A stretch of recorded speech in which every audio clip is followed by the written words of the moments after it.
Bonjour Laurent Sabat, merci d'être avec nous. Alors vous venez nous parler de votre livre, La communication expliquée à mon patron. Est-ce que vous pouvez revenir rapidement en introduction sur l'origine du projet? L'origine du projet, c'est de nombreuses études qui, moi, parfois me font froid dans le dos sur notamment la crédibilité du discours des entreprises, que ce soit à l'intérieur ou que ce soit à l'extérieur. Une étude récente de Makeya, en l'occurrence, indique par exemple que 53% des Français ne croient pas au discours institutionnel, au discours corporate de l'entreprise.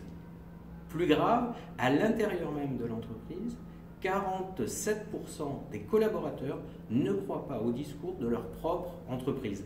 Quand je mets ça à côté du désengagement ou du faible engagement, l'Institut Gallup qui dit 12% des collaborateurs sont engagés, j'allais dire avec de la communication digitale ou non digitale, ça veut dire qu'il y a une grande partie des collaborateurs qui sont évidemment désengagés. La progression du burn-out dans les entreprises, je me suis dit là, il y a quelque chose qui ne fonctionne pas. Et nous, communicants, nous avons une part de responsabilité. Donc ce livre, ça a été l'occasion de faire un constat et de commencer à dessiner des pistes. Alors dans votre livre, vous opposez information, le fait de faire passer des messages, et communication, qui est plus basée de son côté sur une logique de relation. À l'heure de la transformation digitale, quelle aide peuvent apporter les nouveaux outils digitaux de communication interne? D'abord, sur ce point, j'ai envie de dire, même avec les outils digitaux, parfois la communication devrait s'appeler en fait information, transmission de messages. Je crois que là-dessus, la réflexion doit arriver en amont du projet. Je ne suis pas sûr que le fait que ce soit digital ou pas digital puisse changer quelque chose de fondamental. Est-ce qu'on a envie de rentrer dans des vrais dispositifs et dans des vraies logiques d'échange, d'interaction avec les collaborateurs, entre manager et son équipe, ou est-ce qu'on a envie simplement de transmettre de l'information? Je crois que là, il y a une réflexion de fond que les entreprises et nous, communicants, probablement n'avons pas assez travaillé. Et je crois que le digital et les nouveaux outils digitaux doivent nous amener à réfléchir à quel type, en fait, de relations on a envie d'avoir avec les gens vers lesquels on communique. Donc je crois que là le conseil c'est, je me pose la question en amont de la mise en place du dispositif digital, de dire mais finalement pourquoi je vais créer un blog interne, pourquoi je vais créer un wiki, pourquoi je vais créer un réseau social. Une fois que j'ai répondu à ces questions, se dire oui, c'est le bon outil, ou alors il y a d'autres possibilités pour amener justement à mobiliser les équipes, à les valoriser, parce que en fait, je crois qu'on tourne autour de ça, à les respecter, à les écouter. Je lisais là dernièrement que 45% du temps de manager, c'est de l'écoute. Donc quelle est la qualité de mon écoute? Quelle est la qualité de mes reformulations? De mes curiosités, de mon questionnement quand je suis dans cette position-là. Voilà, je crois que dans l'univers digital, c'est ces questions-là qu'il faut se poser. Alors quel conseil donneriez-vous aux communicants pour sensibiliser leur direction à ces nouveaux outils? Je crois que les conseils, c'est de fixer clairement les enjeux. L'enjeu de proximité, et proximité pas uniquement digitale, proximité, j'ai envie de dire physique. C'est comment j'arrive dans mes dispositifs à mettre en place la bonne alchimie entre la présence physique et la présence digitale. L'écoute, j'y reviens, parce que l'écoute c'est quelque chose d'essentiel, parce que c'est de la valorisation, c'est valoriser l'autre. Donc je pense qu'on n'écoute pas et on n'écoute pas de façon suffisamment attentive, et je me mets, lorsque j'étais en entreprise, dans cette catégorie-là. Je pense que ça, il faut y faire très attention. Et puis, il y a peut-être un déficit d'empathie. Donc, comment un outil digital, dans un dispositif peut-être plus global, peut développer l'empathie, c'est-à-dire cette intelligence de l'autre, cette intelligence relationnelle.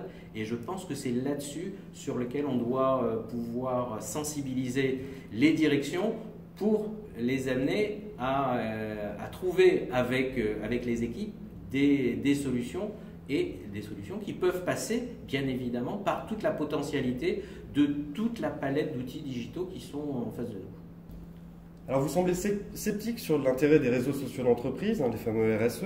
Ne sont-ils pas un moyen d'atteindre l'idéal d'une communication partage à l'opposé d'une communication top-down plus traditionnelle? En fait, moi je me pose toujours la question de la magie des outils. On a présenté les réseaux sociaux d'entreprise comme le Graal, comme ce qui allait amener tout le monde à discuter avec tout le monde. Il y a un sociologue qui s'appelle Dominique Volton qui dit actuellement, avec le digital, tout le monde parle, mais qui écoute? Et moi, c'est cette question-là. À côté de ça, je reviens à une étude du cabinet Gartner, un cabinet américain, qui a travaillé sur les réseaux sociaux d'entreprise et des entreprises du CAC 40 en France.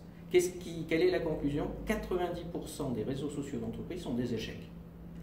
Et pourquoi, à mon avis, ce sont des échecs? Parce que l'entreprise, en fait, est très verticale et aujourd'hui encore est extrêmement hiérarchique, alors que les réseaux sociaux travaillent sur l'horizontalité. Et notre société, au-delà de l'entreprise, s'horizontalise de plus en plus. Et là, il y a une vraie dissonance, il y a une vraie différence de logique.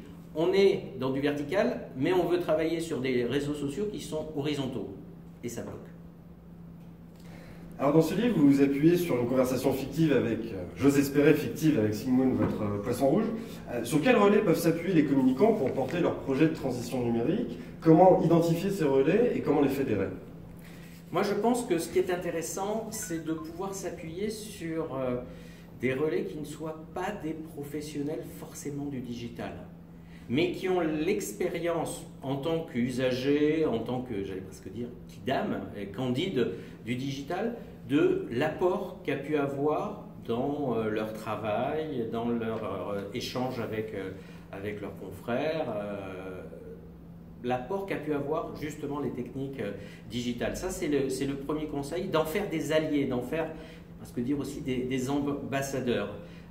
Donc s'appuyer sur les utilisateurs et les écouter, dire quels sont vos besoins.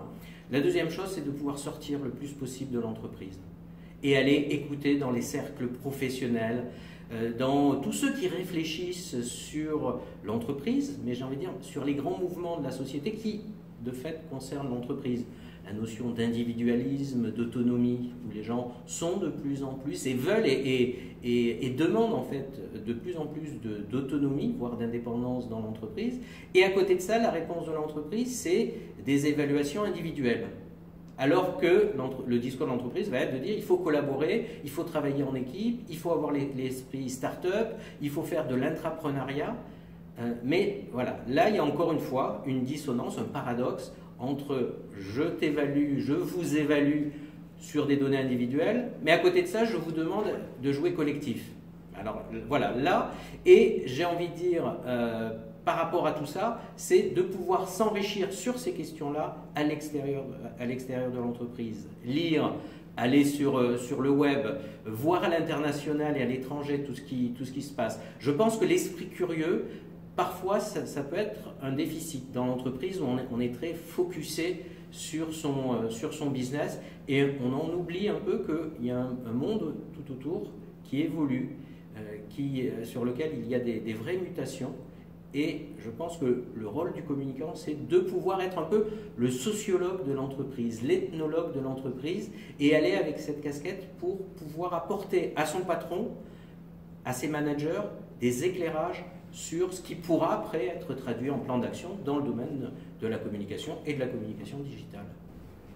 Alors sur quel point mettriez-vous l'accent sur votre livre? Quel est pour vous, s'il fallait retenir une seule chose, le point le plus important?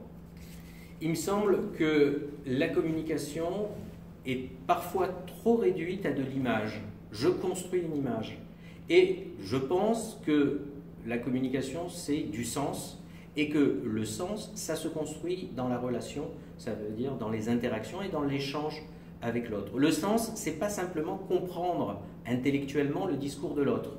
C'est est-ce que les mots que je vais porter, alors que ce soit des mots que je porte à l'oral, que je porte via le web, le digital, est-ce que ça fait sens dans le sens, justement, est-ce que ça fait écho, est-ce que ça résonne dans l'esprit de l'autre? Je crois que ce qui me paraît important lorsqu'on parle de communication et lorsqu'on parle de relation, c'est ça. C'est est-ce que dans mon espace mental, dans mon affect, dans mes émotions, il y a une place laissée à l'autre? Et est-ce que l'autre me laisse aussi une place pour que mon discours puisse s'installer, et encore une fois, pour que ça puisse lui parler tout simplement. Que ça ne soit pas quelque chose d'un peu mécanique, d'un peu trop travaillé à travers des éléments de langage, mais que ça prenne en considération. Et là, l'autre, ça veut dire qu'on est dans des relations de respect, de considération, et je pense que la communication, c'est tout simplement ça, et que pour arriver à instituer ce genre de relation, c'est extrêmement compliqué. Et que nous, notre rôle de communicant professionnel, c'est de pouvoir justement avoir le temps de la réflexion pour ensuite avoir une action qui soit la plus efficace possible dans la construction d'une relation.